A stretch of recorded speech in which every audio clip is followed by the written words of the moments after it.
Haji. My man, Alpha. It's going good, bro. Game week four. Now we did so. Not London Derby. Yeah, how do you feel going into this non derby this time around? Away.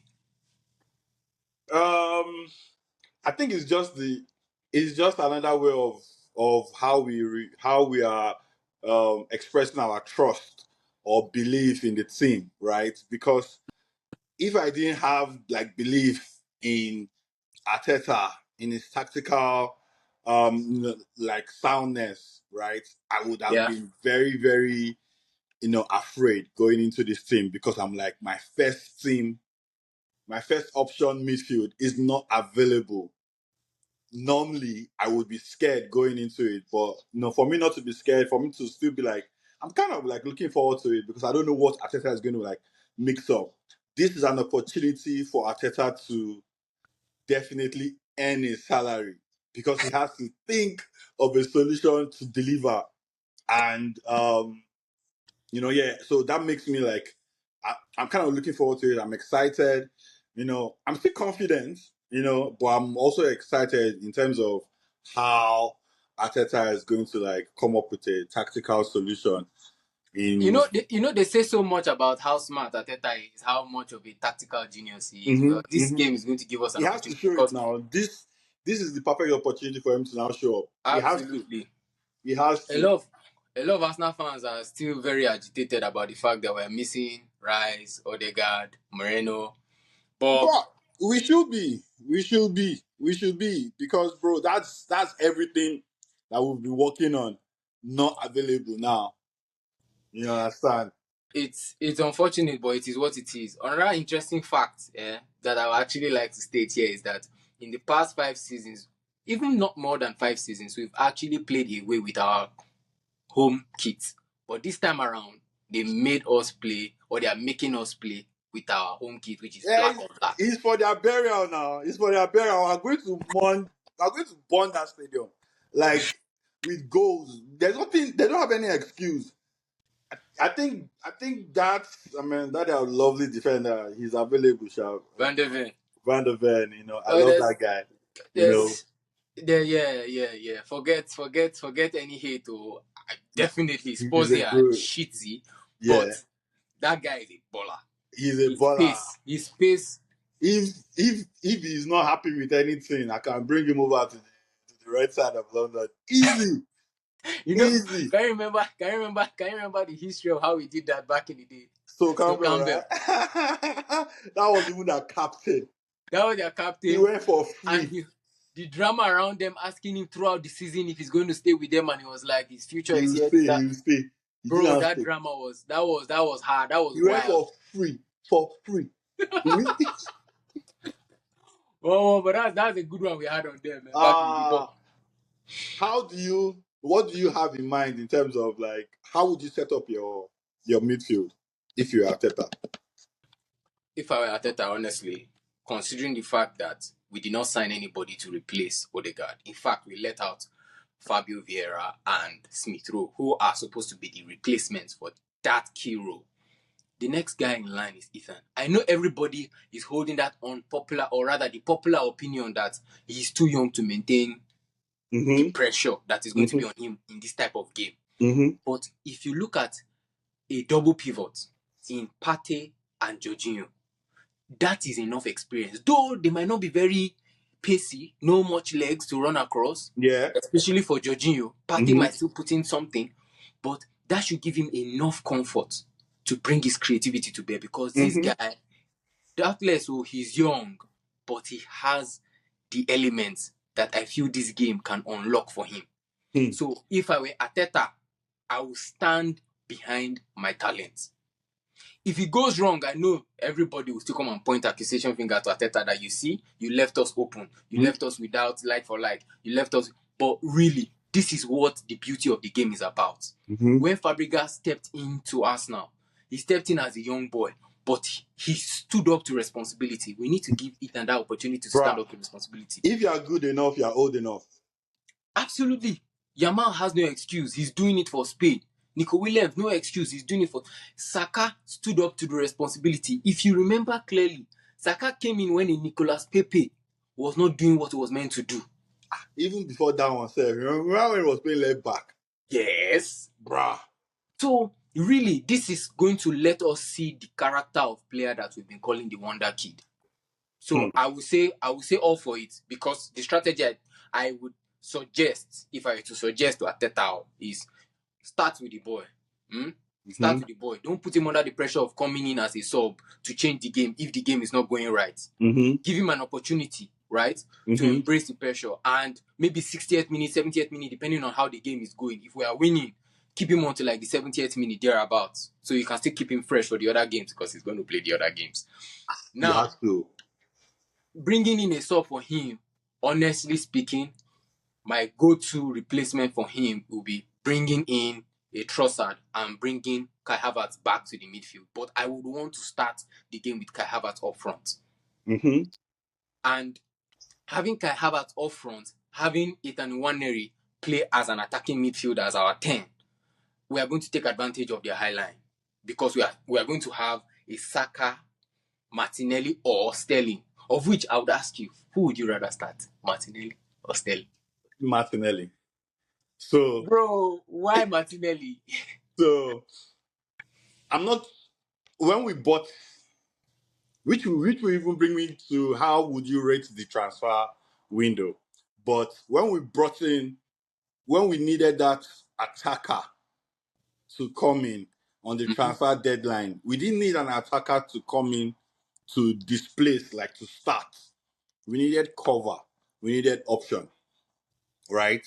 So that came in Sterling. Sterling is so good now that we are not even putting him in the conversation or even starting, right? And he offers different options in different positions, because it was a Saka's cover that we're looking for, but we got like a Sterling that can play anywhere in the front three.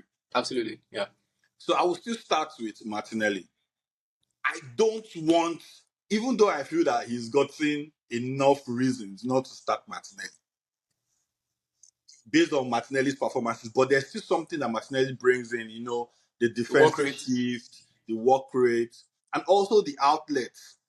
Once we have the midfielders that release those passes, Martinelli is the perfect outlet, which will make me agree with you that if I play a Jorginho Partey double pivot midfield behind an Ethan Nwaneri, and I maintain my front three of Saka, Kai, Martinelli, those two guys behind Ethan are very good long passers. Yep. So that is a perfect setup that we can maximize Martinelli's pace as an outlet, because any of those front three guys are like, they enter spaces, they create spaces. They are like outlet. Kai is a perfect outlet. Saka can run behind lines. Martinelli can run behind lines. All this kind of things. So that's an option. So that's why I'll start Martinelli. Yeah. But you see that boy, hey God, if he doesn't have sense and start delivering, and maybe one of those times that maybe he plays 60 minutes and Arteta subs him on and brings on Sterling, and Sterling delivers, because I know that as a starter, Martinelli is still a better starter than Trossard. Yeah. So Trossard is more of an impact player, no doubt. Yes. So, but Sterling starts, or now Sterling starts getting some, like he starts on the left wing and starts delivering. Bro, I'm keeping Sterling there because you've had the work, you've had the chance to deliver. And let's not forget, Sterling can also deliver all those work rates, all those defensive shifts, and as well outlets. And that's the point I was going to get to, why I would say I will start Sterling, because starting a Martinelli against Tottenham, they will know what to expect because they've dealt with him before. Though it's a handful, but starting someone like Sterling in Arsenal, it will actually increase our level of unpredictability. To scare them. It will scare them. And that is another outlet they have in terms of Pedro Porro. He would have to be very cautious. And if you get someone like Porro cautious, you will give us an advantage. That's true, man. Forgot about that. It's going to be a Porro Martinelli. Porro versus Yeah. So Martinelli. Pro Martinelli is nothing new, but Porro Sterling is something new, and we need to give them headache. We need to give them uncertainty to be bothered about, because right now a lot of Spurs fans are like, this is when you can come and kill us now. This is when we can grab them by the neck and get our 3 points. But But that's if not you going to don't, happen. if they don't, bro, if we still come out and set up and we still play the way we play, despite not having Odegaard, despite not having Rice, and we still play the way we play, your teams should be scared. They should be Every team scared. should be scared. They should be Because scared. let's look at it. A lot of Arsenal fans complain that we don't have the squad depth. Given the situation that we're in, it exposes the fact that we lack squad depth. But let's take, for instance, let's put the two teams in competition with us right now, like City and Liverpool. Imagine their midfield. Liverpool chop up for Anfield today. For real? I never even check. Nottingham Forest beat them for Anfield. Okay. Anslot would have an onslaught for Anslot very soon. Yeah. Let's even keep that aside. But okay, let's even look at Liverpool now. Imagine them losing Gravenberch, Soboslai, and McAllister. What do you think the midfield? Wouldn't they be in chaos? Yeah. Now, put Liverpool aside. Bring Man City to the table. If they lose De Bruyne, Rodri, and let's say Kovacic, let's just even say those three guys, that would be a major loss for them. Bro, like, what are you talking about? They will be for the taking. So, in our situation, we are actually clearly for the taking. But if we can still rise up to the occasion and get something out of that game, what will be your worst case scenario in this game? For me, the worst case scenario in this game is not even losing the game, because I believe we shouldn't lose the game. Defensively, we are still solid. The worst case scenario should be a draw. What's your worst case scenario? My worst case scenario is aside from a defeat, if we lose the game and we cannot score, that would be very, very bad. So, like, if we lose the game, like a 2-1, it's still a bad scenario. Like, it's still bad. But imagine losing and not being able to create, not being able to, like, perform, like, not being able to score.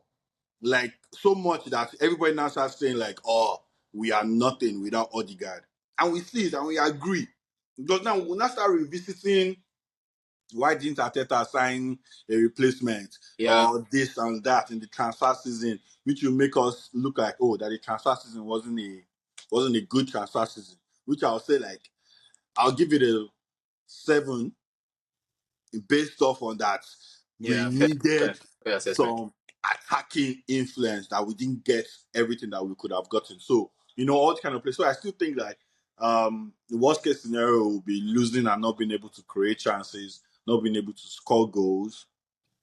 All these kind of things there. It will be very bad. It will be very bad. Because that being said, that worst case scenario to me sounds very unlikely. So I think that's a good place to be.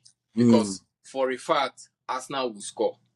The issue now is who would outscore who, because in the past 3 games we've played with them, it has been a high scoring company. Yeah, but the influence of Odegaard orchestrating all those attacks. Now, that attack initiator is not there. So we're not just going to need another attacking outlet. We are not saying that new attacking outlet has to be sharp, has to deliver. And talking about sharpness there, that also brings me to one of my concerns in the sharpness of Jorginho. Experience. He has not had, but his experience. No, I know his experience, but you cannot take away sharpness, game sharpness, match fitness from the equation, because remember our last season's home game where he was caught on the ball and that caused them to actually equalize. Yeah. So that element there is still giving me some concern, but without a doubt, I know that those two guys, Partey and Jorginho. Yeah. I think Jorginho and Partey, they're not going to have the legs, so that they will have to play with sense. Yes, so that Nwaneri can actually, show us some flair and do something, because I believe that boy can. And one thing I'm looking forward to, my hope of the game, aside from thinking of worst case scenario, my hope of the game is for Ethan to shine. Ah, God. Best case scenario, because I want us to think of the positives. Best case scenario from this game is for Ethan to get his first goal in his first debut. Not his debut, his first start for Arsenal. He should control the game. Yeah, You remember that would be how? best case scenario. Remember Jacuzzi versus Barcelona. Woo! Remember Fabregas Juve. Memories. When Vieira was playing for Juve was 06. Yeah, and 06. Those are moments where kids have come and they've shown that if you are good enough, you are old enough. Yeah. If Ethan comes now and starts delivering, like he gives us the best case scenario, he scores, he assists, he's playing, he's sharp, he's enjoying the game. When a midfielder is enjoying the game, that he's playing touches with Saka, he plays all the way to Martinelli, and when you know that he's enjoying the game and he does like that. Bruh, some games I don't want to play Odegaard. Yes. Because we have to start saving minutes now. Considering that we're having so many games this season, now we know that we can say we have confidence in our replacement for Odegaard, so we can actually manage his game time. Manage his game time for FA Cup, for Carabao, and maybe not for Champions League, but at least for FA Cup and Carabao, we are good to go with one. Some champs, some games that you play Champions League, just like this one that we're playing Atlanta before we play. We're playing Atalanta before we play Man City, right? Man City, yeah. You understand? All kind of games is too close, and I need my guys' sharpness and fitness. It's a game that can give one the starts. Or bring him on as a sub. Or bring him on as a sub. And just give maybe like Odegaard like 20 minutes at the end of the game or 30 minutes and stuff like that. Just to make sure both of them are sharp. Because that way, I think the way we've been able to the options we have defensively and how we've been able to shift defensive positions and shape, like the last game that we did against Brighton, the way we moved the defensive positions. There was a time that we started playing. We had a 4 at the back, then we went to 3 at the back, then we went back to 4 at the back, based off on substitution and Timber's injury injury as well. And how we shifted it makes me believe that, oh yes, we have our defense options on lock. No, in terms of defense, we are covered. We're good. We're good. Solid. So now, if not for this injury, for this freak injury to Merino, suspension to Rice, injury to Odegaard, we would have had those kind of options as well. You can imagine the option that we're starting Rice, Partey, Odegaard. Then Merino comes in, then we shift. Then Rice goes to 6. Then Merino is like that left 8. Then we sub Odegaard. Then we bring in Iwaneri. Then we just change all those options of rotating options in the midfield 3. Or we bring Kai up front, we bring Trossard. There are ways that we can set up that I'm looking out Arteta has to end his flowers tomorrow with how he will set us up. Surprise us, make us deliver. And if you can beat Tottenham with a setup that we're not familiar with, Omo. Yes, so bring on. All right, now what's your prediction for the game? Game scoreline prediction. I'll go with 3-1. 3-1 Arsenal. Yeah, I'll stay with 2-0. 2-0. 2-0. What's your give me your predicted 11? 11, okay. Backline, right back, we know for sure Ben White, Saliba, Gabriel, Timber. Not changing that. I'm not even tinkering with that. Midfield, like I mentioned, double pivot, Partey, Jorginho. In front of them, young boy, star boy, wonder kid, Ethan. And we have premium star boy, Saka, Kai, and Sterling. That's my 11. Oh, yeah, starting Sterling? Yes, I'll start Sterling. Wow. What's yours?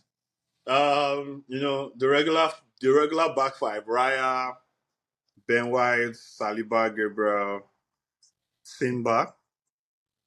Mm-hmm. The midfield as is set up, and the front three, the regular front three: Martinelli, Kai, Saka. Martinelli to start. So I think Yeah. the major difference here in our own arrangement is Martinelli. Me, I'll go with Sterling. Well, Yeah. anybody that disagrees with that in the comment section, you can come Oh and no. talk. Oh no. Oh no. But I can already see the debates of them not starting Timber or something. Don't Or mess with that, please. I would rather not mess with that. Like even Ateta in a press conference actually said, I think it was this guy from AFTV that asked the question, James, about how much of tinkering he's going to do with the team, and he's like, he's not going to tinker so much with it. So that gives us the impression that at least the back five, obviously, right? There's no other option, in my opinion. In my opinion, no other option. So what are you doing? Raya is there for sure. The back five: Timber, Saliba, Gabriel, White. Then the midfield is where the big question is. That midfield, that's where the game is. But I'm good to go. I will stand behind my manager if he goes with Ethan. Are you confident though? About going with Ethan? Yeah, no, about the whole North London, the vibe we're going to the game with. Yes. I am. See, let me tell you the psychology behind my confidence. The psychology behind my confidence now is that coming into this game, both Tottenham and Arsenal, we come in with so much tension. Yeah. But we come in with more cushion of confidence, knowing that, okay, we are going to disgrace you in front of your fans like we've usually done. Even without our first team. Before now, with the anticipation that they were preparing to face us with our team, like with the Declan, with the Odegaard, with everybody, they had their engine set up, prepared to face Arsenal. Now that we are kind of like dwindling, they will get too excited. They will get too excited at the opportunity and also uncertain about what Arteta would think of, because Ange has not had a good record with Arteta. So that anxiety will kind of like put them on too excited, not knowing what to expect. And I feel that's the best place to get them. Not knowing what to expect. Sure, I agree. My brother. Nice one, man. This is the beginning of more conversations about, because we usually have this, but we want to get in, coordinate. Sure. And now that we're starting on early this season, like our vibe and our energy is still this high after the game tomorrow. Yeah. Don't worry, we'll find a way to be positive about it. Arsenal, no spoil my weekend, I beg. Yeah. No spoil my weekend. Is it just the weekend? It's the week, because it's a Sunday game. It's a Sunday game. All the meetings you have on Monday, Tuesday, Wednesday, it will still carry into it, but we'll manage. We need to win this game because we can't go to Man City with down morale. Now that they've won, they played before us. Typically we're used to playing before them. Now that they played before us, there will be some pressure on us as well. Nothing. We'll match the eye. Nothing. Well, we'll give it our all. I believe the boys will show up. The boys will show up.